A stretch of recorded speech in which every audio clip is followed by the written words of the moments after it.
Welcome back, everybody.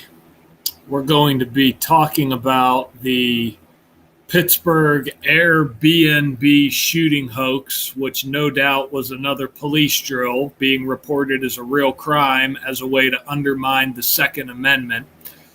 Typically, I like to pick on CNN, the Pittsburgh Post-Gazette, or the Tribune Review. For this story, we're going to talk about and read the New York Post, their article on it, which is another newspaper publication that's controlled by the Jesuits. And then we're going to watch the 3-minute video from the Pittsburgh News. So let's go ahead and read this. We're going to read the story from the New York Times, and then I'm going to go through this and show you how no doubt this is the police and the authority that is responsible for these two deaths, if there even really were deaths. So this shooting happened at about 12:30 a.m. on April the 18th, the early hours following Easter.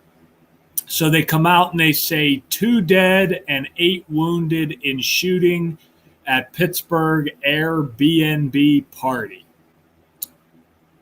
So, in the language of gematria, which you need to know to see through hoaxes like this or police drills, notice Airbnb sums to 28, just like kill, just like party. This was an Airbnb party where 2 were dead and 8 were injured. Notice the date numerology. Got the 44, 28, and 64. I actually forgot to put it up here, but if you look at the word kill, notice how every month there'll be a date with 44, 64, and in some cases 28 numerology, which April 18th absolutely was. We're going to get to the 17 as well, and I'm going to show you how that ties into it. So it's a date with 44 numerology like shooting. It's got the 64, 28, and 44 numerology like kill. And listen to this. They come out and they say Pittsburgh police responded to a noise complaint 90 minutes before the mass shooting. And as we know, that's a big number with the police. When you write out police, it's 33. When you write out 90, it's 33. Masonry, secrecy, order, federal, they're all 33. Then, as you read this article, it goes on to say, police in Pittsburgh have visited the scene of Sunday's deadly mass shooting at an Airbnb rental about 90 minutes before gunfire erupted for a call of a noise complaint, a report says. Surveillance footage from a neighbor of the North Side residence appeared to show partygoers and a police vehicle leaving the house around 11 p.m. The Pittsburgh Post-Gazette reported police confirmed that a neighbor had called in a noise complaint about the underage party. An hour and a half later, roughly 90 shots were fired inside the crowded home and in the surrounding streets of the neighborhood, known by locals as the Deutschtown. So, police respond to the shooting supposedly 90 minutes before it happens as a result of a noise complaint. Then 90 minutes later, 90 shots were fired inside a crowded home. 2 teenagers, 17, were fatally shot and 8 others were wounded by gunfire. 5 victims received injuries in the chaotic aftermath of the shooting as people fled for their lives, jumping out of windows and suffering broken bones and lacerations.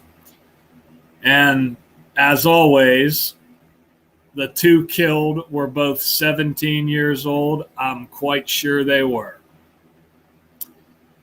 So then it goes on to say the officer who responded to the noise complaint knocked on the door of the home and was greeted by a man who came downstairs, the Post-Gazette reported. The officer asked the unidentified man to turn down the music, and he obliged. The police, before the officer left, he told the man if he had to return due to another complaint, he would have to shut the party down. The cop left the house without making a report. Did he really leave? So there's your evidence of the shooting, guys. Some broken glass and a hole in the side of the house that looks like it could have been done from a carpenter bee. And notice they say that the shooting happened at 12:30 a.m., supposedly 12:30 a.m., April 18th. We're going to get to why that matters. So then it goes on to say, as of Monday, no suspects have been identified, according to Police Chief Scott Schubert, in part due to the sheer number of people at the party. They can never identify the shooter. That's because the shooter was Schubert. It was the police, no doubt about it. The teens who were killed have been identified by the Allegheny County Medical Examiner's Office as Matthew Steffi Ross and Jaden Brown. They were both pronounced dead at the hospital. Brown was a senior at Woodland Hills High School. The school confirmed in a letter to the school community. Acting Superintendent Daniel Cagnetta said that the school, which had been out for Easter break, would be offering consoling services for the students and staff. So then he goes on to say, let's practice patience through this difficult time and to be an example of our students and families need right now. He asked of the district's teachers, violence impacts students at all levels and in every building, so tomorrow more than ever they need us. Steffi Ross was a student at Grace Non-Traditional Christian Academy, which I've never heard of. The school confirmed to the Post-Gazette, says he attended the school, which provides education and career planning to at-risk populations, for only 2 months before his death. Then it says, in a statement following the Easter violence, Pittsburgh Mayor Ed Gainey called for action as our hearts and prayers go out to the victims' families, their loved ones, and the entire city. And don't forget Ed Gainey. He's got the February 19th birthday, the 50th day of the year, and Pittsburgh's 50. So he says, it is crucial that we come together now to reduce the violence currently happening while we begin to do long-term work of ending the culture of violence that is enabling these senseless losses of lives we're experiencing today. He wrote, neighbor Mitchell Wilston, 30, captured the officer responding to the noise complaint on his security cameras and described the party to the paper as chaos and full of underage kids. The shooting on Easter morning is the city's worst since the Tree of Life massacre, in which 11 worshipers were murdered in 2018. The Pittsburgh Tree of Life synagogue shooting was also another hoax put on by the police. But in light of them coming out and saying that the shooting happened at 12:30 a.m., notice Tree of Life synagogue massacre sums to 123, a lot like 12:30 a.m., drop the zero. And here's something to think about. The police chief of Pittsburgh, notice his name sums to 173, and from the anniversary of the synagogue shooting to the date of this shooting, the early hours of April 18th, was exactly 173 days.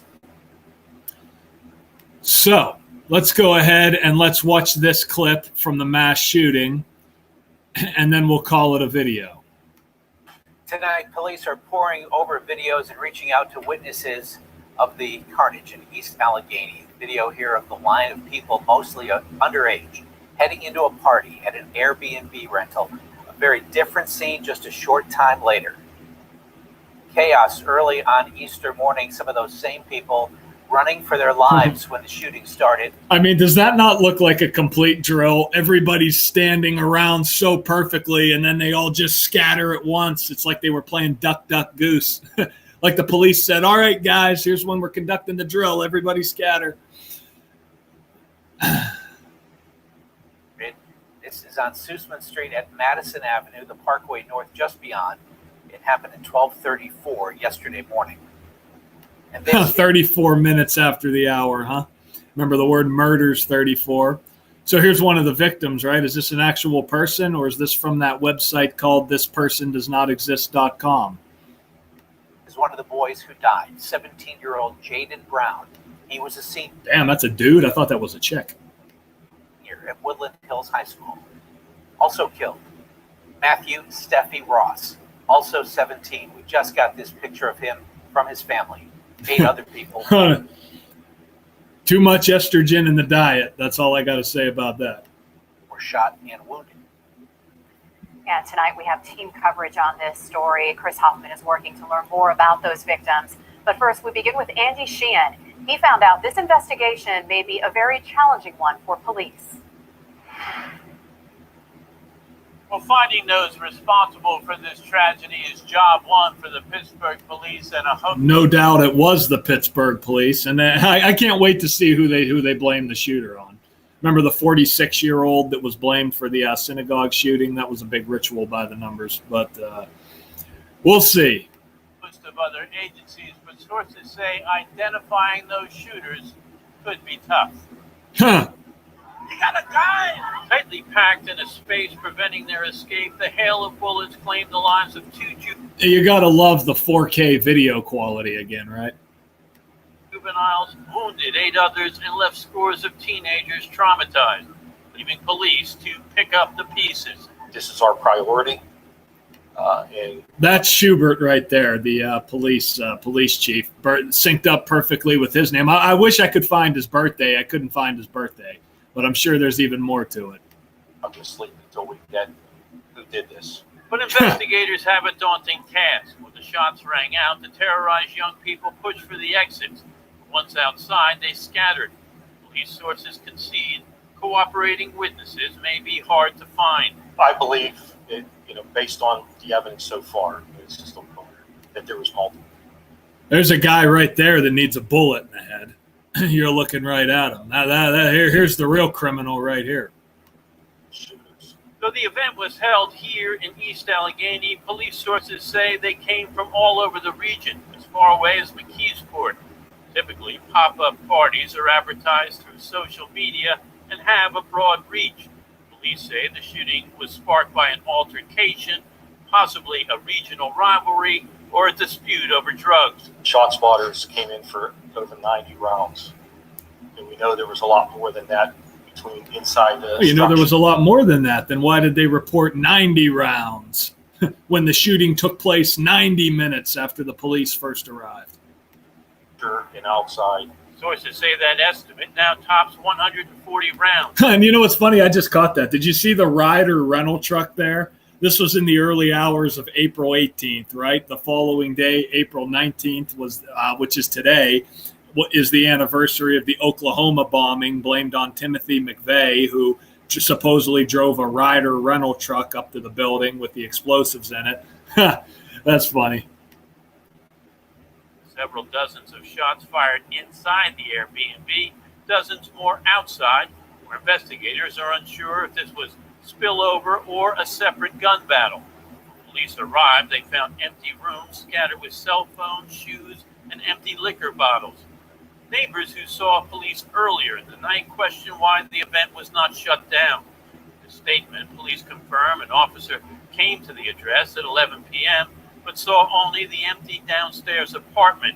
And a man who identified himself as the owner agreed to turn the music down. Police returned en masse 90 minutes later when the gunfire broke out. Now, Pittsburgh police are being joined by the Allegheny County Police and the Federal Bureau of Alcohol, Tobacco, Firearms, and Explosives in trying to find the killers. Pretty much it's all hands on deck. Reporting live on the north side, Andy Sheehan, KDK News. I like how they gave the video 90 thumbs up. So we'll leave it there. Guarantee you that was another complete hoax. Alrighty, guys, we'll leave it there. Till next time.